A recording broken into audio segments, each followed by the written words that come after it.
Pledge of Allegiance. I pledge allegiance to the flag of the United States of America and to the republic which stands, one nation, under God, indivisible, with liberty and justice for all. Secretary to note, roll call. Jason. All members present, Dave Owen. Okay, board correspondent report. Pat. We'll talk about the state first.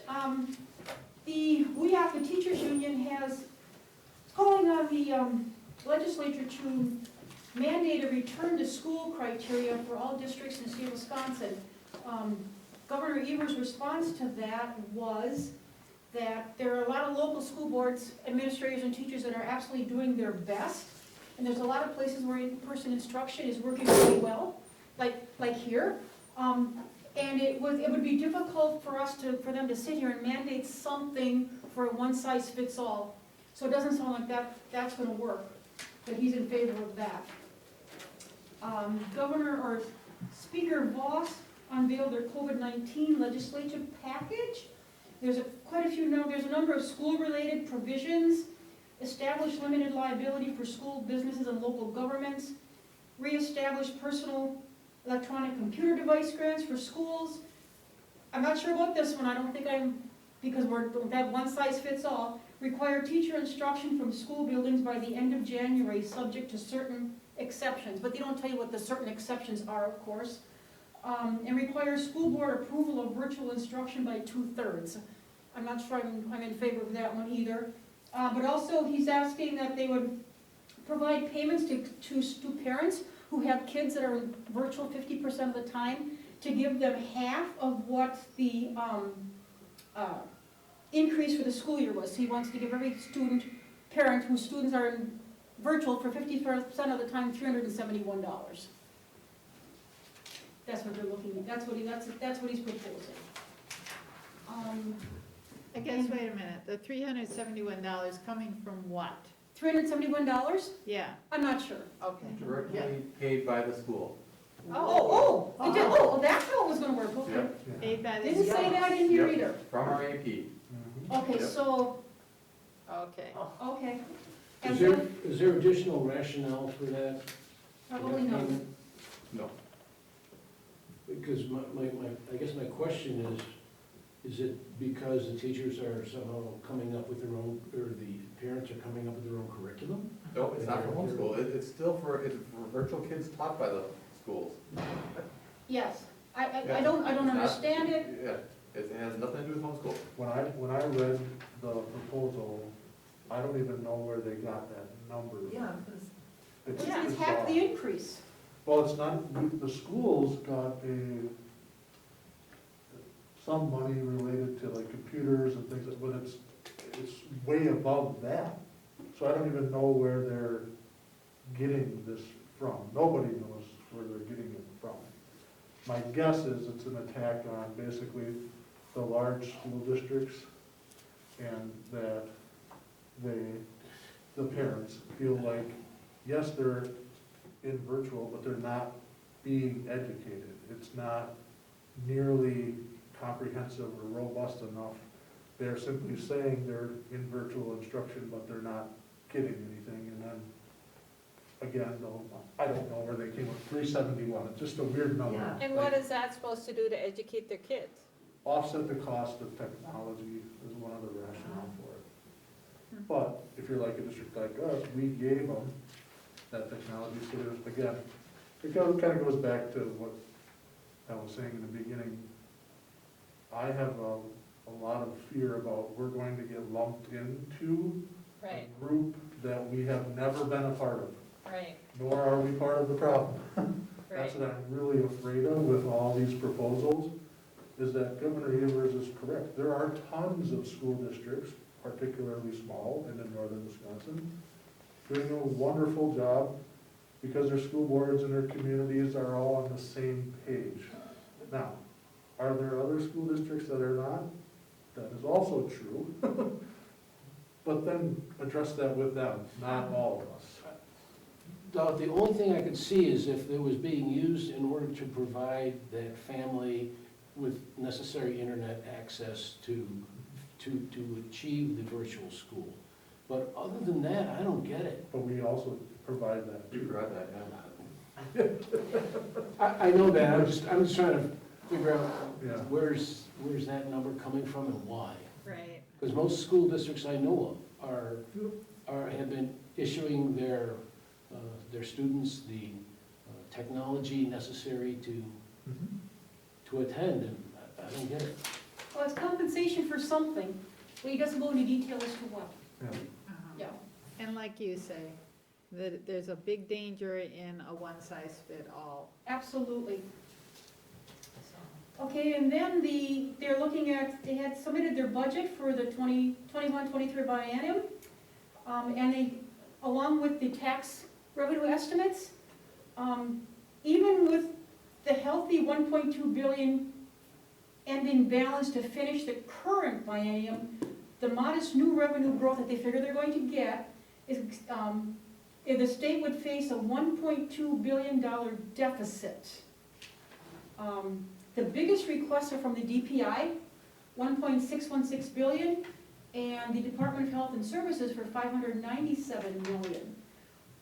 So if every agency got what they requested, that would be the $1.2 billion deficit. It's pretty confident that not everybody's going to get what they're asking for. And then, so I guess it's safe to say, Jason, the state is probably going to face one of its toughest budgets for a long time.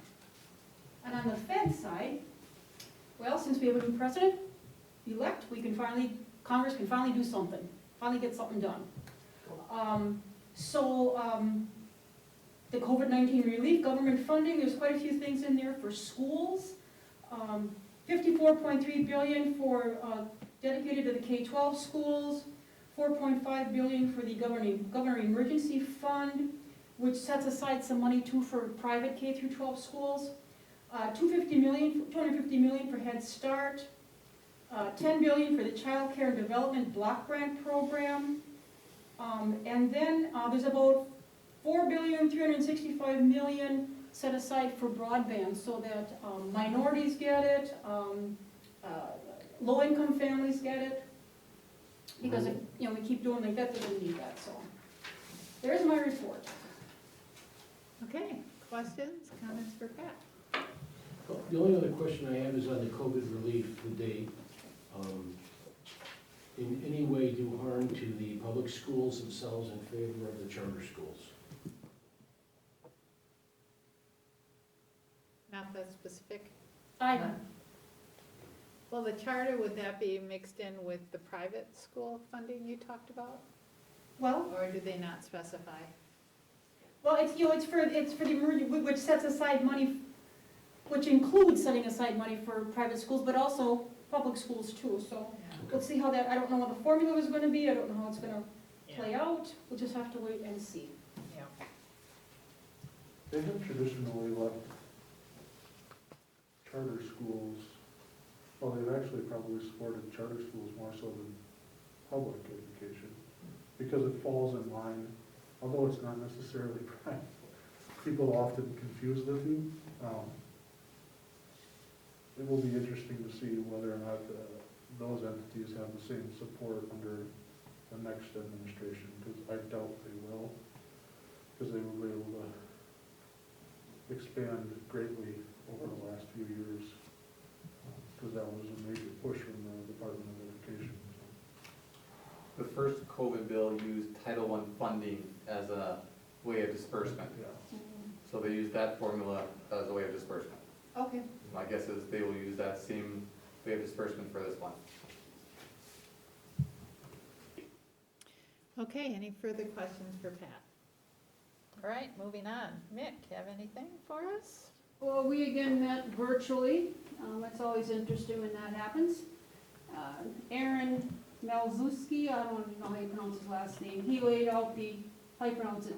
Alszewski. Okay. He laid out the business projects for 2021. There were quite a few. I did make a copy if anybody's interested in taking a look at what they all are.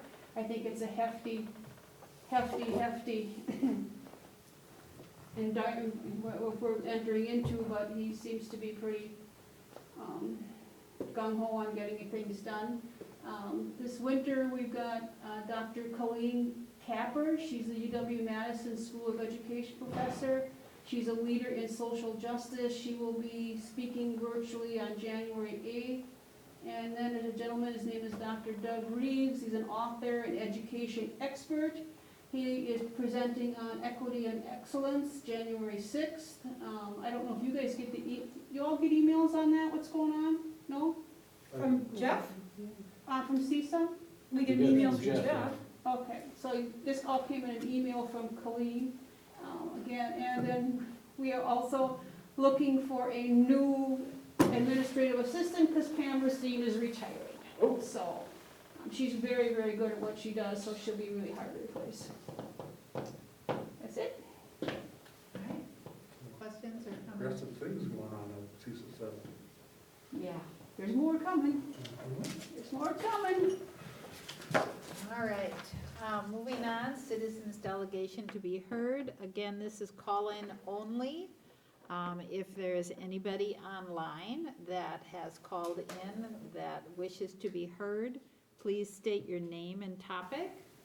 Again, this would be the time for anyone online that called in. Please state your name and topic.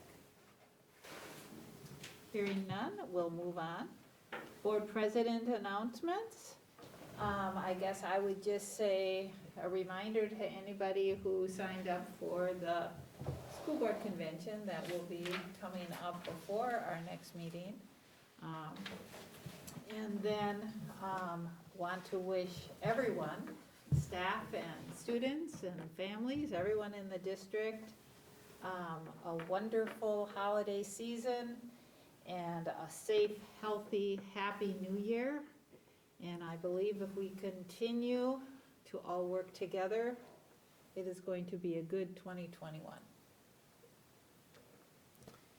All right, moving on to administration reports. Nick? So I wanted to give you a little bit of an update on the community youth advocacy work that we've been doing. As you know, Amanda Berrigan is in that capacity for us. We were just 1 out of 10 entities to get continuation funding. You can see this, it's all written out in the Fields report, but I'm just stealing some of the numbers so I don't get them wrong. And then we were also awarded a grant to spread and scale that same model. So I know people have asked about why do we have a new shuttle bus, not a new, but a shuttle bus out in the back. That is part of our spread and scale. That will be our community mobile resource center. So Amanda will do a lot of work out of that, along with a number of our partners in providing mental health care, academics, what have you. Just because we've seen some really good things already happen, and I think that would be the next step for us in really being able to spread those services out to our kids who are in desperate need of those types of things. And I will again say that it's all a grant. It's not a penny coming out of the school district. Lots of people have worked really hard to get that money to help our kids, so we're excited to have that up and running here probably, hopefully, for start of the second semester, but it's getting pretty tight.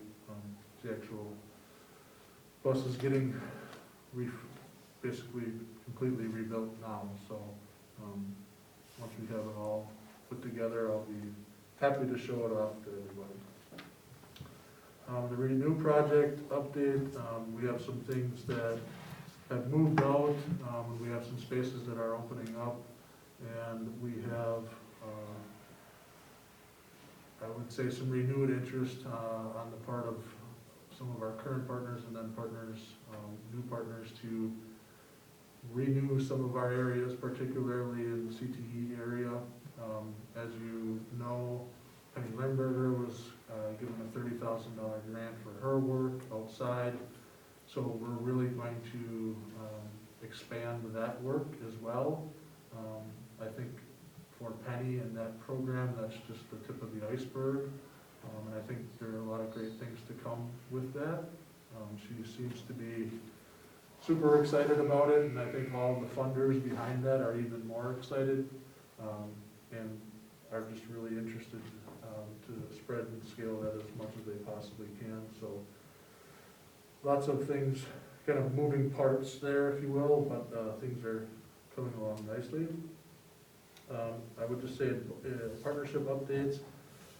We try to keep you up to speed on all the different partnerships that we have, but the one that I wanted to talk about is our Latinx project with UW-Madison. I think is going to be a wonderful thing for our kids, and hopefully we can, once we can transition in 2021 to having more stuff kind of in person. I think there is a large group of people that are incredibly talented that want to work on that project, and I think our kids will benefit immensely from all of those people that want to work with them. And our science program and all of our teachers here are excited about it. So it's just a little difficult right now to do everything virtually when you're talking about some language barriers and curriculum things, and you're working with UW-Madison, so you have to go through the whole IRB process, and if you've ever been through that, you know how insane that all is. So excited about that, and to be honest, I think probably just step one in partnering a lot more with Madison as they get back to their kind of Wisconsin idea roots and trying to impact the entire state with their research and programming. We are well positioned there in a number of different key departments. We have a lot of supporters, some that know me, some that know Teal, some that are working right now with Abigail Robinson, and some other students, in fact, from Algoma that are at Madison. They're just, every time they talk to us and come up and visit, I think they're overly impressed at the stuff that we're doing. So those are really great partnerships to have, and I think give our students tremendous opportunity while they are in a small rural community. Lastly, welcome to Susan Salsider. I said I wouldn't say any bad things about her tonight, but she's been wonderful. She started on December 7th. Everybody's getting used to a new face in the office. She's doing a wonderful job. She's super organized and making sure that we make efficient use of our time and as effective as we possibly can. So a new set of eyeballs looking at things is always helpful. So it's been fun. Perfect. Yeah, that worked out well. Questions or comments for Nick? All right, we will move on to principal's report. Katie, are you available? I am. Hi, everybody. Okay. All right. Well, I wanted to start just by sharing a little bit about our plans for semester 2. No major changes, but we are, and we have been for a while, getting ready to kick off semester 2 and quarter number 3. Quarter number 2 has been interesting as far as students and their learning format choices. We started quarter 2 probably with about a 75-25% split. 75% of our students in person, 25% either hybrid or virtual. And then that has changed a lot as we're nearing the end of quarter 2. We've had a lot of special requests from parents.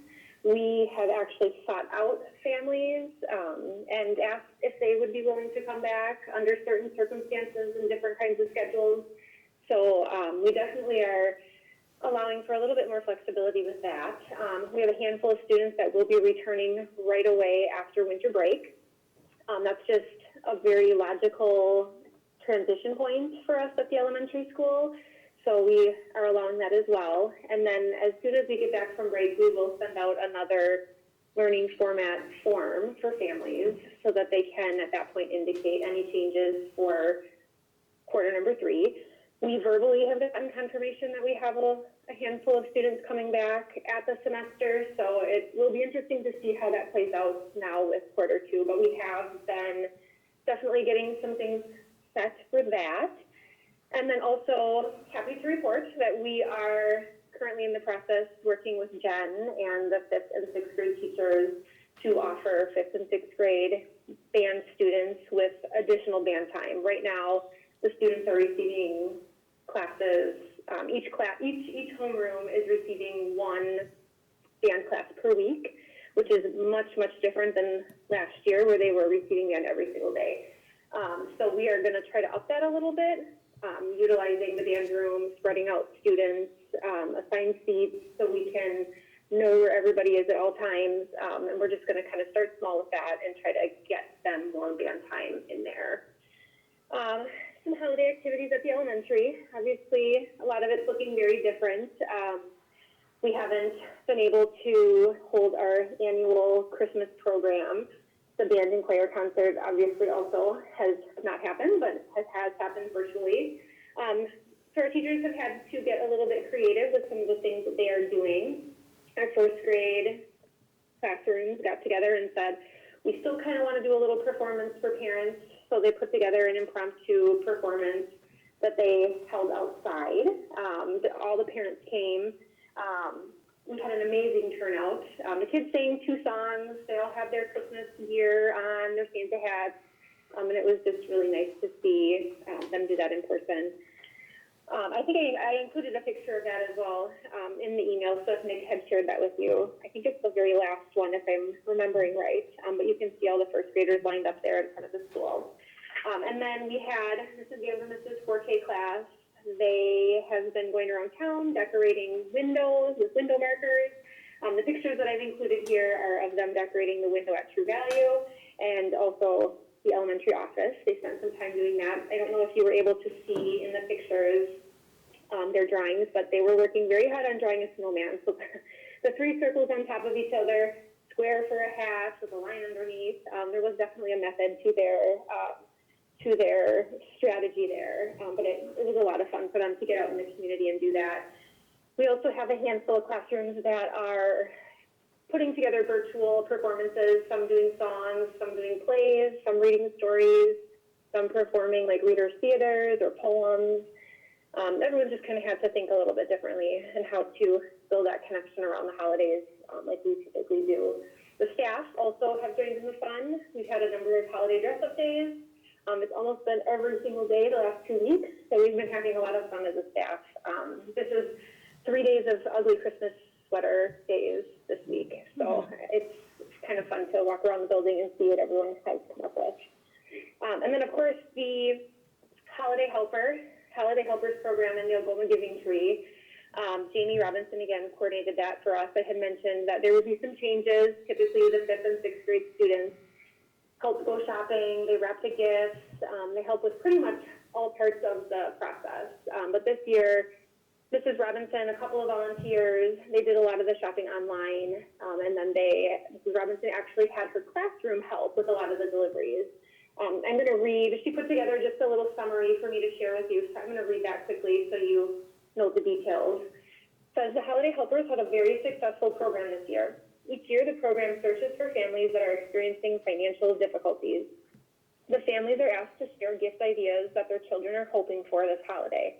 The helpers raise money through business donations and a stocking fundraiser at the elementary school. This year, the stocking fundraiser raised $1,322 to buy gifts, which I will add, Mr. Brettel announced has been the highest amount that the elementary school has raised yet. The helpers also partner with Denny's Super Value by offering a caring tree where the children's wishes can be donated by the community. In the past, the Holiday Helpers would have taken a shopping field trip to purchase the needed gifts, but this year, Mrs. Robinson's 2nd grade helped out by transporting gifts from Denny's to the school library where they were prepared for distribution. And we did a lot of shopping online. We look forward to making this a grade 5 and 6 opportunity again next year. Through these combined efforts, the Holiday Helpers fulfilled the gift wishes for 30 families this year. We brought in 2 bikes, lots of Legos, many princess toys, lots of items that our teenagers were looking for, and even a Christmas tree for one family who had written it on their list. So huge shout out to Mrs. Robinson for coordinating all of that, and to all the other volunteers and donors who continue to make that program a success each and every year. And then lastly, just a thank you to the PTS as 2020 comes to a close. I just wanted to send a huge thank you their way because they really have worked hard this year amidst all the uncertainty and up and downs, just to make sure that our students still have what they need, whether that looks a little bit different or not, and also that our staff feel appreciated and valued. You know, for staff, they bought donuts from the bakery, they bought each staff member at the elementary Algoma Wolf face masks, $5 gift cards, Cafe Palazzo, and they even have started to help, as I mentioned, with the elementary playground. So we definitely appreciate all that we do. I definitely appreciate all that they do. Any questions? Well, it's sure wonderful that 30 families were served by the holiday helpers. That's excellent. Yes. And yes, we have Yeah. just a lot of wonderful community members, and the PTS is certainly made up of many of them. Yeah, sounds like you have figured out a way to keep the holiday spirit going at the elementary school. Yes, you wouldn't even know a difference, to be honest. That's good. Any questions or comments for Katie? Okay, thank you, Katie. We will move on then to Business Manager's Finance Bulletin Report. Jason. Okay, first thing on the docket is, we received our, audited statements for 1920. So that is a big binder. So feel free to read through that as you wish. However, if you flip to the back, loose pages, so there should be some loose pages in the back. The very first thing with the Algoma School District letterhead is the letter for you guys, and that is showing what our auditing findings were from last year and what our audited findings are for this year. As always, we have one finding, and that is preparation of annual financial report. Unfortunately, we will never ever get rid of that one, unless we hire a CPA and a lawyer. So we use CLA's lawyer and their CPAs to prepare our financial report. So that's why that finding is there. We do not have segregation of duties. Remember, that was one that I was working to get rid of. So far, we have maintained keeping that off our list. Behind that, the stapled packet is the executive summary. And that's basically just a watered down version of the entire booklet. Read that, and if you have any questions on that, let me know, or we can look at it next month. But really, there was no issues this year with all that. It went actually really pretty smooth.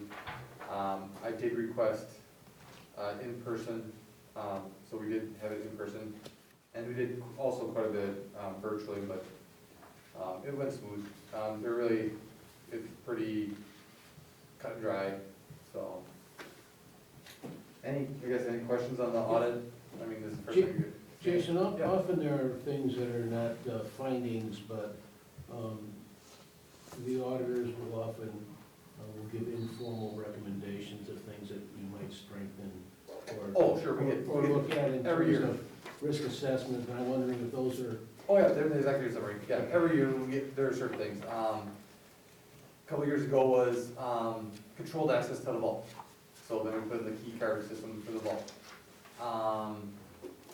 In order to get rid of segregation of duties, they recommended how I can get rid of that. So that's what we implemented. So there's always certain things here and there. I'm just trying to think of some of the past ones. Handling of cash is always a big one. So we now have Allison receives cash.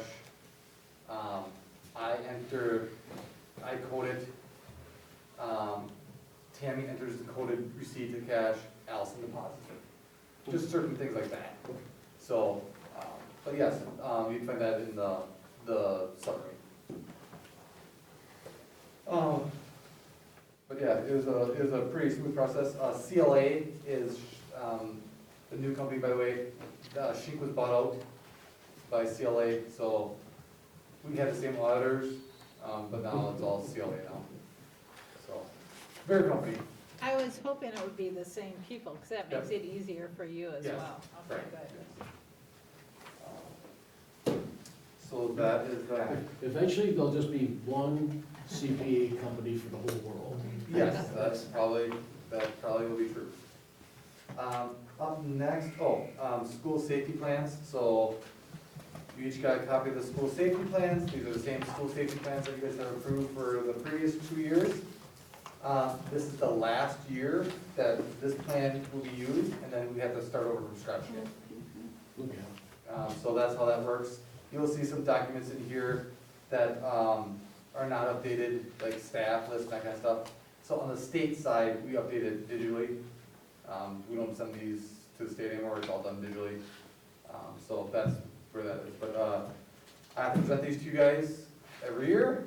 Like I said, this will be the last year for this one. And then we'll start over and do another 3-year plan. Okay, and, you know, you just mentioned that there are staff that are still on here. Correct. So for example, they require logs of fire drills, staff, that type of thing. So the state no longer will accept a printed copy that we send in. So what we do is we go online and digitally change it to match, like for example, this year.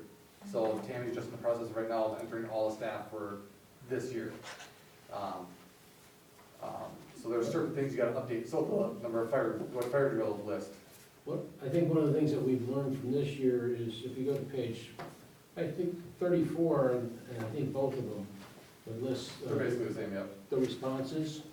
Oh, yeah. And one of the things I was looking at, and in the future, I thought it could be a good change, is that we start off alphabetically, we get to fire, and we go outside of alphabetical, and then we come back to chemical accident and back to alphabetical again.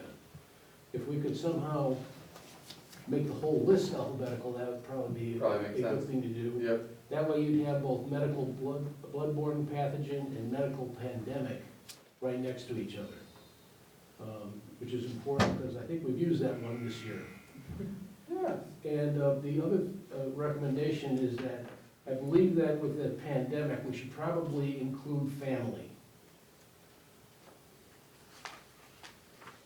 Yeah, along in our those, response. yeah, along those lines, you might want to take a little look at that, Jason and Nick, and just sort of feed into it some of the things that are appropriate, given we've been living it. Oh, yeah. All lessons learned. The actions and things, because there are certain things that aren't accurate in it in terms of closing if 25% and all that kind of thing. Yeah. And then the only other comment I have is sort of a fun one. Obviously change the, anything that refers to busing with Dvorak. Oh, yeah.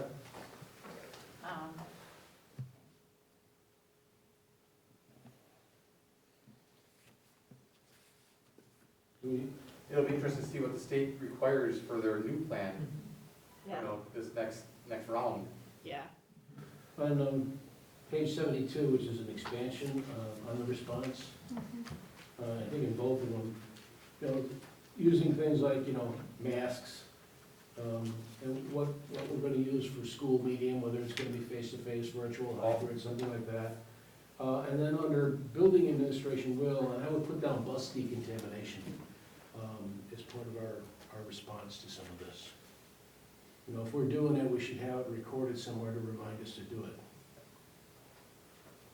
Yeah, like I said, I think the next one will be interesting to see what the I state. guess the next one is gonna be a lot of pages just on this one. Yep.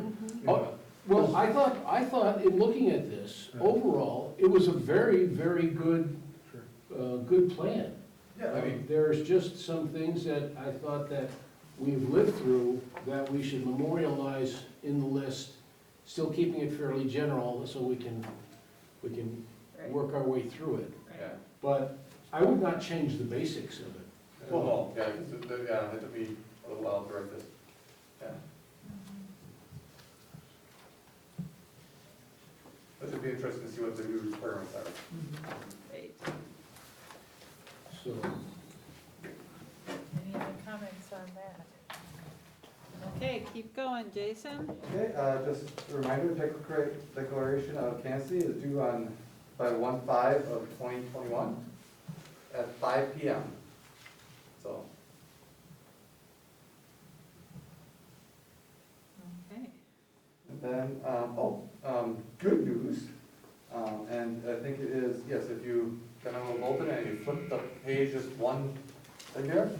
So, we were looking at roughly a $10,000 penalty for drawing money out of our CD early. So, you guys gave me permission to go and get a short-term loan. So we did, in a great bank, we got a short-term loan, and we paid it back after, I think, 10 days. So the total cost for our loan was $260.41. Excellent. So the loan is done, complete, paid off. All So, right. that was that. Good work, Jason. So that was easy there. And then just one final thing, a little bit of good news also. Our band had a very successful sale of Pringles. We sold 583 Pringles, or coupons for Pringles. So it was a very successful sale. And I think that just goes into the band fund for their trips, hopefully that they'll be able to have in the future. So, Okay. in the future, could they do a sales pitch at a board meeting? yeah, right? There we go. I would have gone for it. All right. Any questions for Jason? Okay, we'll keep moving on. Special Ed report and Pathfinder update. Katie Horn, are you available? I am. Can you hear me? We can. Beautiful. So I'll start with Pathfinder. Their, I guess, December month was really focused on goal setting. So Lexi had all the kids start doing daily and weekly goals for themselves, so they don't get themselves in kind of the winter slump and winter slide. And I thought this was kind of a cool story. So I had a new student start down there half days last week, and she drops her phone in my office every morning. So I said, here's what you need to work on today when you go to Pathfinder. And she looked at me. She was like, what do you mean? And I was like, well, here's the things that I'm missing. She goes, Miss G and I already made my whole map for the week, so you don't need to tell me what to do anymore. That's great. Guess we'll back off of that one. So, for special ed, I'm going to send you all the video, but we have, I think I talked about it last month, but one of our students with autism in the middle school that is a really great reader and tapes himself and sends the videos out to the elementary, middle, and high school. So for December's reading, he dressed up as Santa and did a really fun reading of The Grinch. So I'm going to have Nick send it to all of you. He's just so animated, and it's so fun to watch him. So that's really cool. We have a kindergarten student who took on a role of being a little elf for the Secret Santa at the elementary school. The teachers do Secret Santa every year. So he has been really having a lot of fun with that every afternoon, delivering all of the presents to the rooms.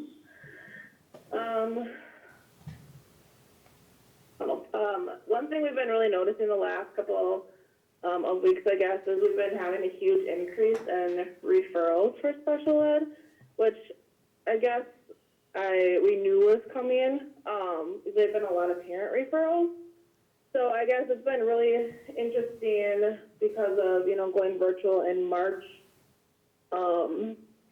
just kind of seeing the increase in the referrals. And I think a lot of that has to do with parents being home more with their students and kind of seeing some of their struggles or seeing them in a little bit of a different light now that they get to see how they do school online. So it's going to be interesting kind of figuring that out because there's different exclusionary factors with being able to qualify for special ed, and one of them is adequate education in reading and math. And, we haven't gotten a whole lot of guidance on what has come out with when everybody went virtual, what is going to be deemed adequate education in reading and math. So it's going to be an interesting spring because, like I said, we've had a lot of referrals that we haven't had in the past. So I guess stay tuned for that. And the last thing I have is our speech pathologist actually has kind of put together a little webinar / weekly video teaching our students and teachers some sign language, because we have a few kids in the district who are nonverbal and have been learning sign with Ashley. So she sends out weekly videos, and our staff and students are able to watch that and are starting to be able to communicate with some of those kids in the hallway. So that's been a really cool bright spot for us. Oh, I think yeah. that is it. I have a question, not so much with the curriculum, but with the building and grounds. I've noticed that there's a sizable amount of dirt Yeah. in our parking lot. How long will it be, what's the story on that? I know what the story is with respect to Yep. the construction that's going on behind it, Yep. but how long are they going to be using our parking lot as a, They hope to be wrapping that up shortly, probably in the next couple of weeks.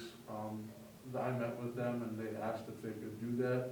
And I said, obviously, my concern is, if we get a snowfall and we have nowhere to go with our snow, we are Yep. whatever. So there is an agreement that will be taken care of. and that's with the contractor? Correct. Yeah.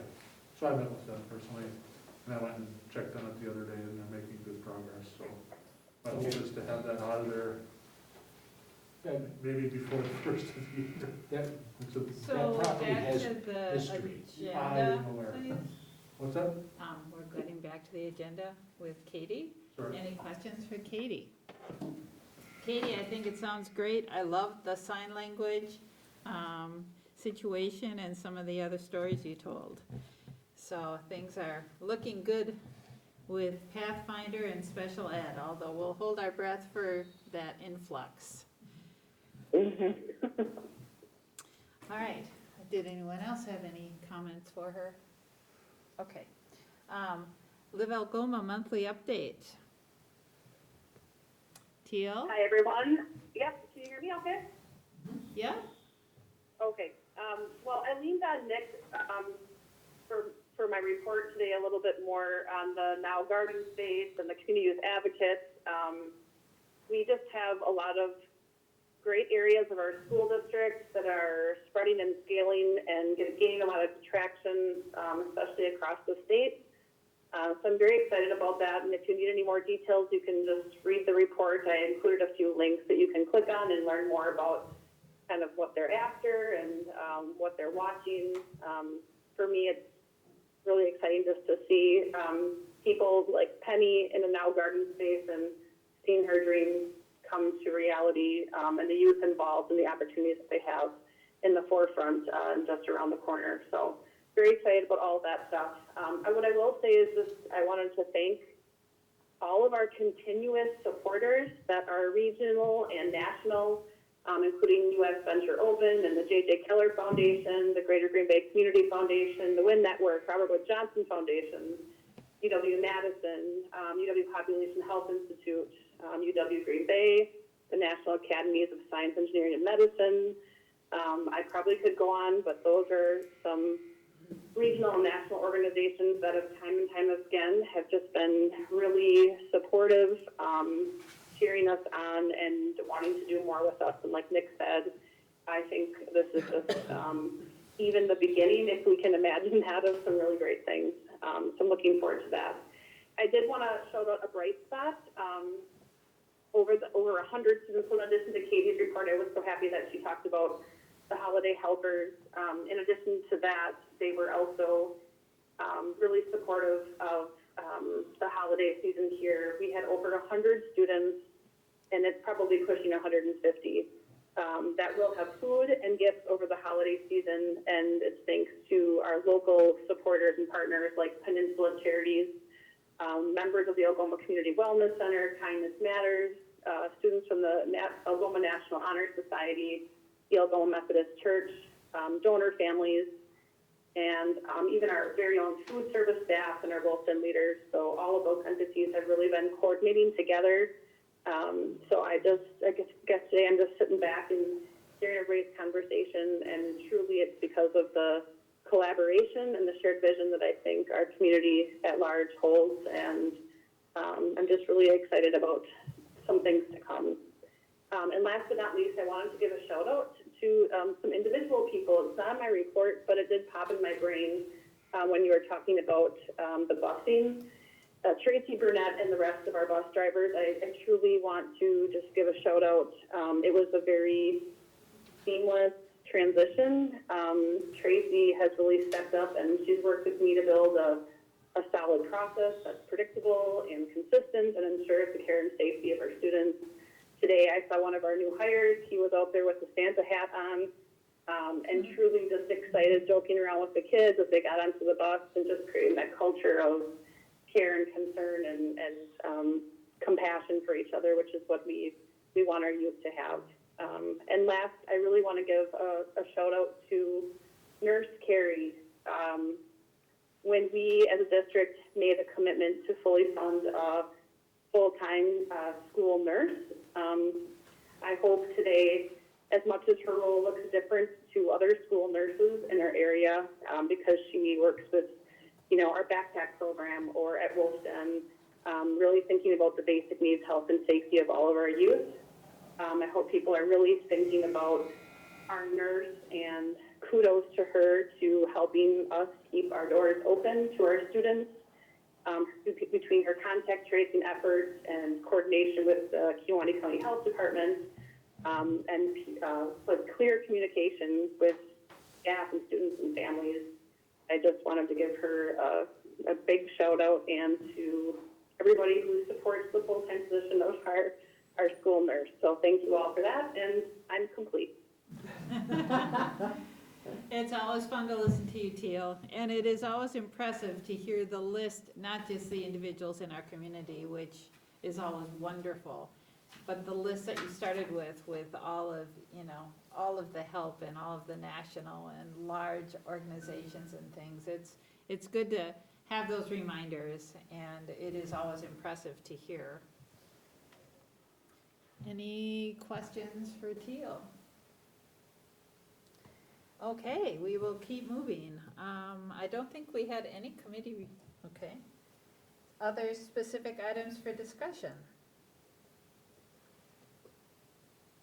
Nothing.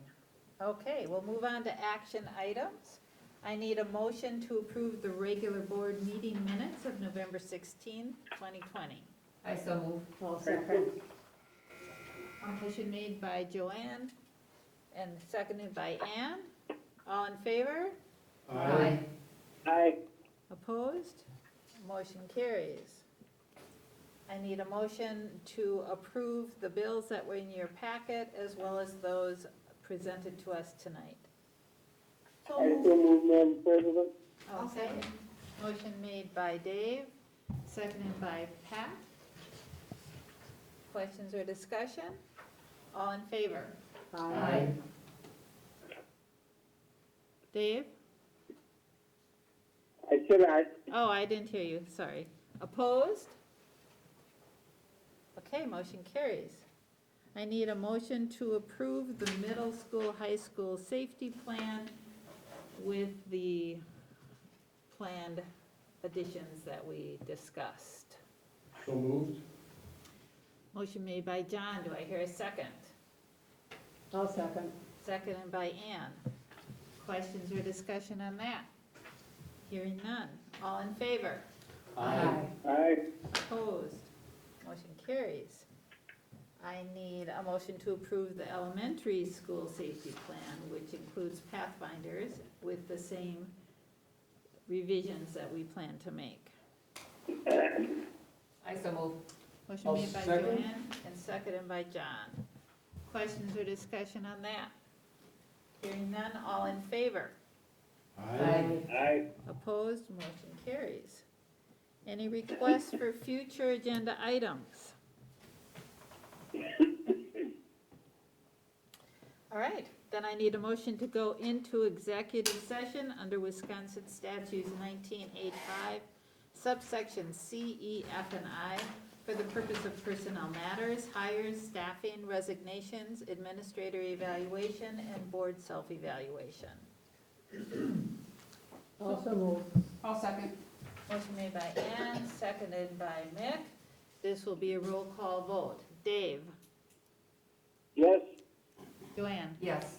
Ann? Yes. Mick? Yes. John? Yes. Pat? Yes. And I also say yes.